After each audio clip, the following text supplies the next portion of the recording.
Nakapagpulong na ang kampo ni dating Pangulong Rodrigo Duterte para tukuyin kung sino-sino ang magiging bahagi ng kanyang defense team. May ilang grupo naman na nagrally sa harap ng detention facility sa The Netherlands kung saan nakakulong si Duterte. At live mula sa The Hague, may unang balita ang kasama nating si Mariz Umali. Mariz, magandang umaga mula sa Pilipinas. Ivan! Yes, at magandang gabi naman mula rito sa The Hague, The Netherlands. Ilang oras pa lamang nga ang nakalilipas. Kaninang alas 6 ay nagtipon-tipon ng ilang mga militanteng grupo mula rito sa Europa sa harap ng International Criminal Court. Kabilang na dyan yung Bayan, Anak Bayan, Gabriela at Migrante para ipanawagan ang katarungan at hustisya para sa mga biktima ng war on drugs ng Administrasyong Duterte. On December 3rd, 2016. Bawat pangalan nga ng mga nasawi ay binanggit nila na sinundan ng mga katagang justice, hustisya, katarungan at Gerechtigheid na salitang Dutch para sa hustisya. Sigaw nila Duterte panagutin at Jail Duterte. Galing pang Belgium, France, the Netherlands, UK at Germany ang mga nagrally. Mula ICC ay nagmarcha sila papuntang Scheveningen Prison kung saan nakakulong si Duterte. Dito sila nagsagawa ng candlelighting program at commemorative prayer kung saan may mga nagsalita at nakibahagi sa pighati ng mga namatayan. Holding Duterte and his cohorts accountable and ensuring they serve time in prison is just one step towards justice for the Filipino people. Agad-agad po kami nag-organisa para ipaglaban ang karapatan at ang hustisya para sa mga namatay nung panahon ng administrasyon ni dating Pangulong Duterte.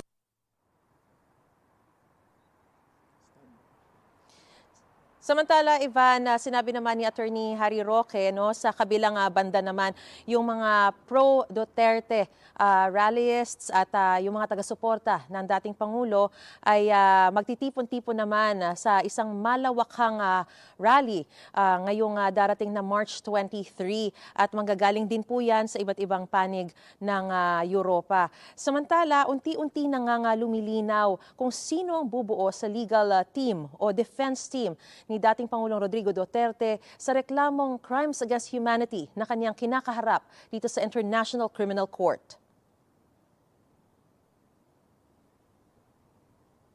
Ang Rodrigo Roa Duterte. Matapos ang unang pagharap sa pre-trial chamber ng International Criminal Court, 6 na buwan pa ang hihintayin para naman sa confirmation of charges hearing ni dating Pangulong Rodrigo Duterte. Noong una, tanging si dating Executive Secretary Salvador Medialdea pa lang ang tumatayo niyang abogado sa ICC. Pero matapos bisitahin na ni Medialdea ang dating Pangulo sa Scheveningen Prison, kinumpirma niyang tanging ang British-Israeli lawyer na si Nicholas Kaufman pa lang ang pinirmahang konforme ni Duterte para kaniyang maging abogado sa ICC. Nilinaw ni Attorney Roque na hindi magiging bahagi ng defense team ni Duterte si Vice President Sara Duterte at dadalaw lamang siya sa ama bilang next of kin o immediate family. Dahil sa saligang batas natin ay mayroong pagbabawat sa pag-practice ng propesyon. Maayos naman daw ang lagay ng dating Pangulo ayon kay dating Executive Secretary Salvador Medialdea. Okay naman siya, he's in very high spirits, medyo nakahabol na ng konting tulog. Gano'ng katagal po yung bisita ninyo? Siguro effectively mga 1 oras lang kasi maraming protocol na pagpasok pero sumusunod tayo sa proseso nila. Sabi ni Attorney Harry Roque, nakausap na niya si Attorney Kaufman na kabilang sa mga isinumitin nilang pangalan sa ICC para maging lead counsel ni Duterte. Nagpulong na rin ang kampo ng dating Pangulo para maisapinal ang bubuo sa kanyang defense team pero nakadepende pa rin daw ito sa dating Pangulo. Gusto nilang mabasura na ang reklamang crimes against humanity bago ang nakatakdang hearing sa September 23. Sa confirmation hearing, malalaman kung may sapat bang ebidensya para litisin siya. Sa mga katanungan kung maaari nga bang magdesisyon ng ICC sa mga petisyon ng defense team bago nito, sabi ng ICC spokesman pagdedesisyonan ito ng mga hukom. Hindi raw sila pwedeng mag-speculate dahil maraming isyong pagdedesisyonan ang hukom. Habang naghihintay, mananatili pa rin si Duterte sa ICC detention facility sa Scheveningen Prison sa The Hague, the Netherlands. Ayon sa website ng International Criminal Court, bilang isang e-court, may sariling computer sa selda ang detainee at pwedeng magpa-computer training. Nakalink ang kanyang computer sa korte ng ICC. Bukod sa detainee, may access din sa kanyang computer ang kanyang defense team. Pwede silang mag-upload dito ng mga material para mabasa ng nakakulong. Hindi ito ay mamonitor ng detention center staff para sa privacy ng detainee at ng kanyang defense team. Nang humarap si Duterte sa ICC noong Biyernes, iginiit ng kanyang kampo na dinukot umano ang Pangulo ng arestuhin at dalhin sa The Hague. It was a pure and simple kidnapping. My client was denied all access to the legal recourse in the country of his citizenship, and this all in the nature of political score settling. Sa Pilipinas, paiimbestigahan ni Senadora Amy Marcos na chairman din ng Senate Foreign Relations Committee ang pag-aresto sa dating Pangulo. Sabi ng Senadora, dapat malaman kung nasunod ang due process at naprotektahan ang mga karapatan ni Duterte. Lalo't sangkot dito ang Interpol at ICC. Dapat din daw masagot ang usapin para pagtibayin ang jurisdiksyon ng bansa at para linawin ang polisiya ng law enforcement agencies natin pagdating sa international tribunals.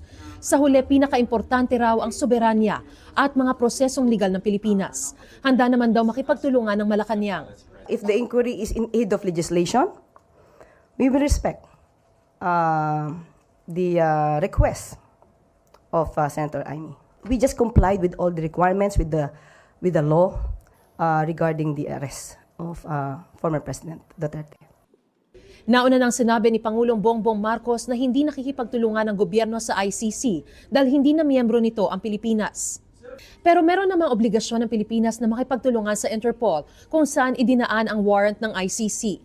Sabi naman ni retired Supreme Court Senior Associate Justice Antonio Carpio, kahit lumabas na iligal ang pag-aresto, hindi raw nito maaapektuhan ng jurisdiksyon pa ng ICC sa kaso ng dating Pangulo.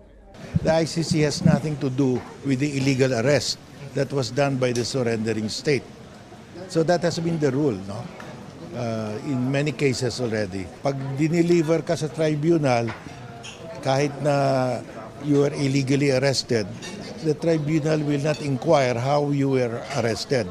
Basta andoon ka na, they will assume jurisdiction and try you.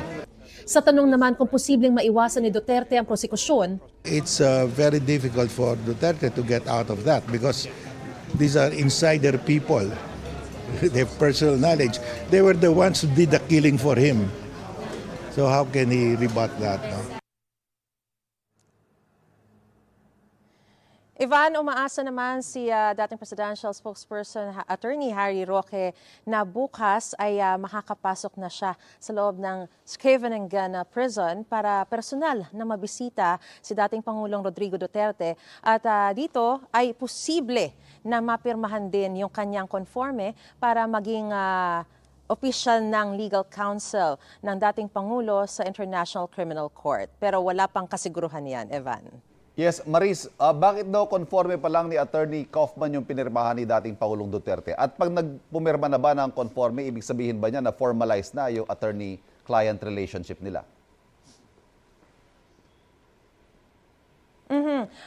Alam mo, Ivan, napaka-limited na mga impormasyon na binibigay sa atin. Katunayan, nung nag-abang tayo kay dating Executive Secretary Salvador Medialdea, ay yun lang, yung pangalan lang daw ni Kaufman ang pinirmahan at hindi na siya nagbigay ng karagdagan detalye. Nung nagpa-presko naman si ES Medialdea at si Attorney Harry Roque, ay tanging yung kondisyon lamang ng dating presidente sa loob ng kulungan ang kanilang binanggit na napakaikli pero wala pang binabanggit tungkol dun sa detalye sa kung bakit conforme, kung bakit kung iisa lang.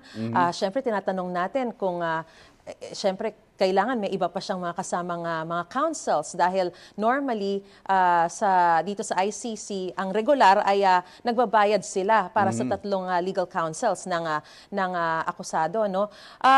Pero malinaw na itong dokumento na ito ay opisyal nang nagtatakda kay Attorney Nicholas Kaufman para maging lead counsel o maging counsel ni dating Pangulong Rodrigo Duterte. Yan ang malinaw. Pero sa kung sino pa ang ibang bubuo ay hindi pa alam, wala pang ibang pinipirmahan. At ang isa ring malinaw ay si Vice President Sara Duterte na unang sinabi ni Attorney Harry Roque na posibleng hihilingin na maging legal counsel din ng dating Pangulo para mas magkaroon siya ng easy access sa loob ng kulungan ay hindi pwedeng maging bahagi ng kanyang defense team. Dahil nga ayon sa ating saligang batas, kapag ikaw ay isang public official ay hindi ka maaaring mag-practice ng iyong profesyon. So, kaya lang naman nila naisipan yung ruta na yon ay dahil bilang isang next of kin or immediate family, inaasahan nila